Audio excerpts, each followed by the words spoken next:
भक्तों, ओम नमः शिवाय, श्री शिवाय नमस्तुभ्यम, जय श्री महाकाल। जी हाँ भक्तों, क्या आपका भी जो बच्चा है उसका मन पढ़ाई में नहीं लगता? आप बहुत ज़्यादा परेशान हो चुके हैं उसके पढ़ाई को लेके। आप बहुत ज़्यादा पैसा खर्च किए हैं उसके पढ़ाई के लेके, लेकिन वो पढ़ने में उसका मन ही नहीं लगता।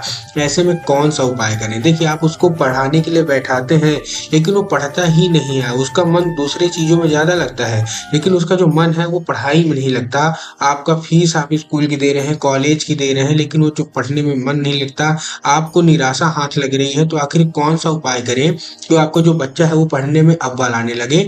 आज की इस वीडियो के माध्यम से हम आपको बताने वाले हैं। उपाय पूरा सुनिएगा, अच्छे से करिएगा। अगर आपने उपाय अच्छे से सुन के अच्छे से कर लिया तो आपका जो बच्चा है जो पढ़ाई में अभी कमजोर है वो 100% पढ़ाई में अव्वल आने लगेगा। आपको भी पता है, पूज्य गुरुदेव की जो कथा होती है उसमें बहुत सारे भक्त लोग ऐसे आते हैं जो कि पत्र के द्वारा अपनी मनोकामना बताते हैं कि गुरुदेव, हमारी ये मनोकामना पूरी नहीं हो रही है, कृपया करके कुछ इसका निवारण दीजिए। बहुत सारे लोगों की जो हमारे यहाँ पत्र आया, गुरुदेव की कथा में पत्र आया, वो ऐसा था कि गुरुदेव, हमारे जो बच्चा है उसका मन पढ़ाई में नहीं लगता।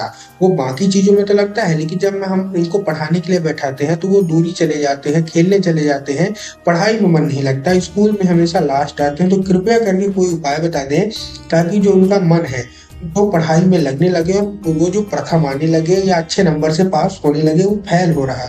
तो गुरुदेव ने 3 से 4 उपाय बताए थे और कहा था इसको कर लेना, आपका बच्चा हमेशा पढ़ने में अव्वल आएगा, उसको कोई दिक्कत नहीं आएगी, पढ़ाई उसको आकर्षित करेगी और जीवन भर वो पढ़ेगा और अच्छे नंबर लाएगा। तो चलिए हम भी बताते हैं कि आखिर वो कौन सा उपाय है। आपको भी जानना होगा कि आखिर वो कौन सा उपाय है जिसको करने मात्र से बच्चा अव्वल आने लगता है, प्रथम आने लगता है। तो चलिए चलते हैं उपाय की ओर। बहुत अच्छे अच्छे उपाय हैं जो कि मैंने पूज्य गुरुदेव की ही कथा सुन के और बहुत अच्छे से समझ के आपके लिए लेके आया हूं। तो उपाय पूरा सुनिएगा, अच्छे से उपाय करिएगा। अगर आपने उपाय अच्छे से कर लिया तो 100% है कि आपकी जो कोई मनोकामना है, जो कुछ आप बाबा महादेव से चाहते हैं, बाबा भोलेनाथ से चाहते हैं, सारी की सारी पूरी होंगी। लेकिन उससे पहले चैनल पर अगर पहली बार आए हैं और आवाज मेरी पहली बार सुन रहे हैं तो वीडियो को कर दे लाइक और चैनल को भी कर ले सब्सक्राइब, ताकि पूज्य पंडित प्रदीप जी मिश्रा के रोज नए नए उपाय जो कि मैं उनकी कथा से सुनता हूँ, श्रवण करता हूँ, सबसे पहले मैं आपको प्राप्त करा सकूँ। तो देखिए करना क्या है। सबसे पहला जो हमारा उपाय है वो लाल फूल का उपाय है। कौन सा उपाय है? पहला जो हमारा उपाय है वो लाल फूल का उपाय है। अब देखिए इसको करेंगे कैसे। आपको जितने भी माता पिता है उनको ये उपाय करना है। आपको लेना है एक लाल फूल। कितने लेने हैं? एक लाल फूल। एक लाल फूल आपने ले लिया। अब लाल फूल गुड़हल का हो या गुलाब का या फिर कोई भी, आपको केवल और केवल लाल फूल ही लेना है, बाकी कोई कलर का आपको फूल नहीं लेना। ठीक, लाल फूल आपने ले लिया। अब आपको क्या करना है, जब आप शाम को आप अपने घर में पूजा करते हैं तो अगर आपके घर में माता सरस्वती की फोटो है तब तो बहुत अच्छी बात है, या मूर्ति है, कुछ भी है, माता सरस्वती का अंग कुछ भी है आपके मंदिर में तो बहुत अच्छी बात है। लेकिन अगर आपके घर में माता सरस्वती का कोई अंग नहीं है, मतलब कोई ना मूर्ति है ना फोटो है, तो आपको सबसे पहला क्या करना है, माता सरस्वती की एक फोटो लेके आनी है। ठीक, आपने लाया और आपने पूजा घर में अपने विराज लिया। ठीक, विराजने के बाद आपको क्या करना है, आपको पूजा करनी है उनकी। और जब आप शाम को पूजा करेंगे तो आपको एक लाल फूल माता सरस्वती को अर्पित करना है। अपनी जो कोई भी मनोकामना होगी, जो कोई भी इच्छा होगी, अपने बच्चे की पढ़ाई को लेके, करियर को लेके चिंता होगी कि वो आपका बच्चा पढ़ता नहीं है, सब बोल दे रहे हैं। ठीक, उसके बाद क्या करना है, 2-3 घंटे उसको रखा रहने दीजिए फूल को।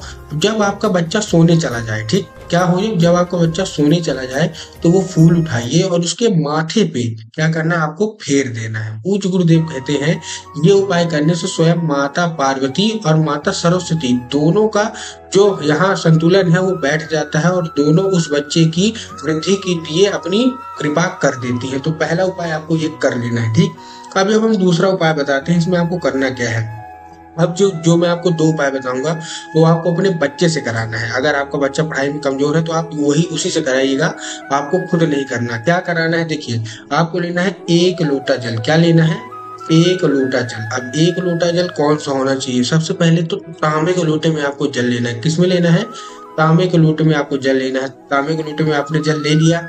तांबे के लोटे में जल लेने के बाद आपको क्या करना है, एक चीज का ध्यान रखना है, तो जो जल है वो आपके घर का होना चाहिए। बहुत सारे लोग क्या करते हैं, जाके मंदिर से जल ले लेते हैं, तो आपको मंदिर से जल नहीं लेना, आपको अपने घर से जल लेना है। ठीक, जल आपने ले लिया, उसमें आपको शहद मिला लेना है। क्या मिला लेना है? शहद, 2 से 3 बूंद। अब मिलाने के बाद आपको पहुंच जाना है सीधा सीधा शिव मंदिर। शिव मंदिर आप पहुंच गए। शिव मंदिर पहुंचने के बाद आपको क्या करना है, दक्षिण दिशा में खड़े होना है, उत्तर की ओर अपना चेहरा करके। कहाँ खड़े होना है, दक्षिण की ओर खड़े होना है और उत्तर की ओर अपना चेहरा कर लेना है। अब इसमें बहुत सारे लोग कंफ्यूज हो जाते हैं कि हर मंदिर में तो दक्षिण और उत्तर अलग अलग होता है, तो हमको कहाँ खड़े होना है। तब गुरुदेव ने बताया कि आप जिस भी मंदिर जा रहे हैं उस मंदिर का जिधर जलाधारी हो, आपको अपना चेहरा उधर करके खड़े हो जाना है। ठीक, आप खड़े हो गए। अब आपको उसी व्यक्ति से, आपका जो मतलब बच्चा है, उसी से आपको जल अर्पित करवाना है। कहाँ, शिवलिंग पे एक नाम लेके। कौन सा, तुमरुका माता का नाम लेके। ठीक, तो आपको क्या करना है, तुमरुका माता का नाम लेके वो जो जल है वो अर्पित करवा देना है।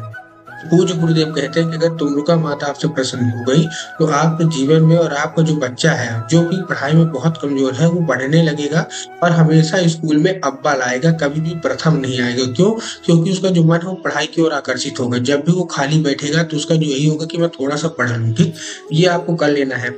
तीसरा जो उपाय है वो आप भी माता सरस्वती का ही है। अब इसको करना कैसे है, ठीक देखिए, आपको लेना है पान का पत्ता। क्या लेना है, पान का पत्ता।